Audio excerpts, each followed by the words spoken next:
OU won their fourth straight national title in softball last night, sweeping Texas by a combined score of 16-7. Naturally, cries of home field advantage rang out given that the World Series games are played at Devon Park in Oklahoma City, about 30 miles from OU's campus. Mike White certainly didn't waste time commenting on it. Obviously, coming into a hostile environment, with this 12,000 Oklahoma fans, is not easy when you're a band of about 1,000. Hey Mike, however you feel about the games being played in Oklahoma City, crying like a little bitch about it is the fans' job, not yours.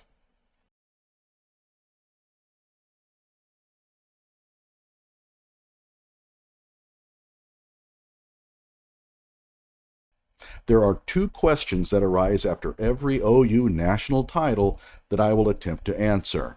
Number one, does OU have an unfair advantage due to its location? Number two, if so, what can be done about it? Hello out there. I am trying to get through. With cold, blunt analysis cradled in the warmth of reasoning, it's time for Johnny Walker Dread to straighten you out on a thing or two. Emanating all the way from exciting Las Vegas, Oklahoma, it's time for the Johnny Walker Dread Show. First of all, let's dispense with some bad arguments. The fact that the University of Nebraska or Creighton doesn't win national titles, or that Oklahoma State has failed to win a national title in Oklahoma City, is a bad argument. No one is saying that playing close to home guarantees victory. LSU no doubt benefited from a home field advantage when it played OU for the national title in football in New Orleans, but the fact that Tulane didn't win the national title doesn't refute that. Nor is the fact that OU lost to Florida in Oklahoma City a good argument.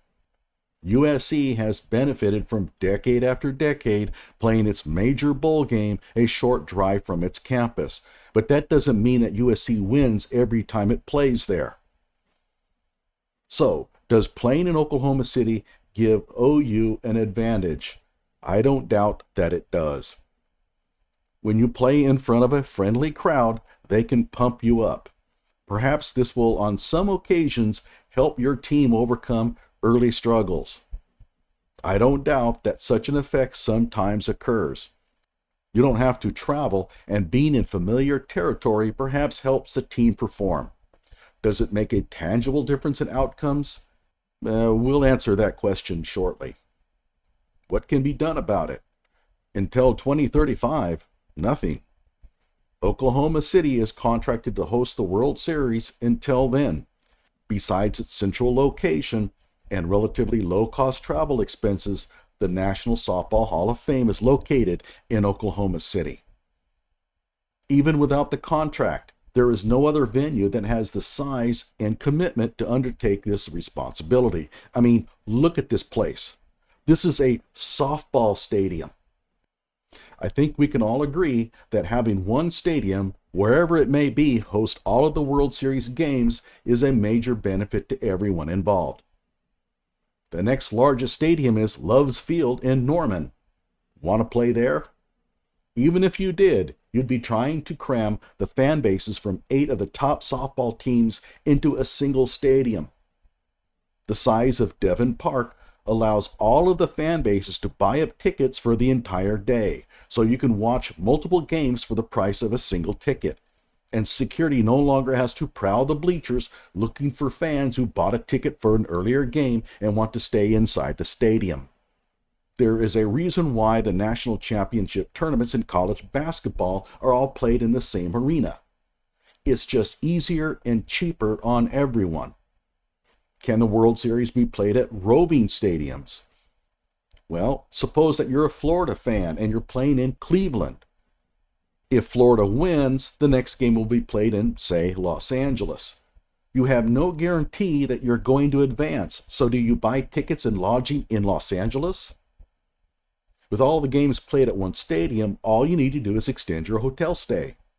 And if you decide to book hotels and flights for the entire duration of the World Series, you still have plenty of games to watch, even if your team is bounced early. So, does OU have an advantage playing in Oklahoma City? Yes. On a practical note, is there anything that can be done about it? No. Now, before you OU fans start nailing me in the comments section, I will now raise two more questions of my own. Number one, does this unfair advantage appear in OU's performance? In other words, is it significant enough to actually show up in the game? Number two, does OU have a disadvantage due to its location? Now, before I answer these questions, I have a huge favor to ask. The Rittenhouse family is facing eviction and are seeking help. Yes, this is the family of Kyle Rittenhouse, but he doesn't seem to be interested in their plight. I know this family personally and can attest to their financial need. If you can spring a few bucks for them, they would greatly appreciate it. They're getting bounced out of their apartment today. They have had huge medical expenses that has put them behind the eight ball financially. Just go to the link in the description where Kyle's sister describes what has happened to them.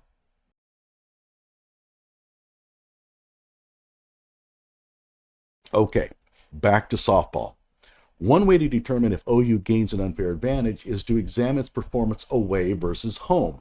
After all, if OU does have an unfair advantage playing in Oklahoma City, then it should have an even bigger advantage playing in Norman, and we would expect this advantage to show up in the final run tallies.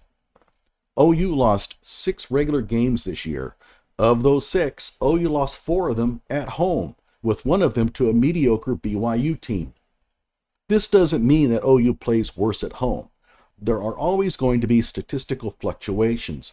However, this does tend to show that whatever advantage OU has in playing close to home, it isn't terribly significant.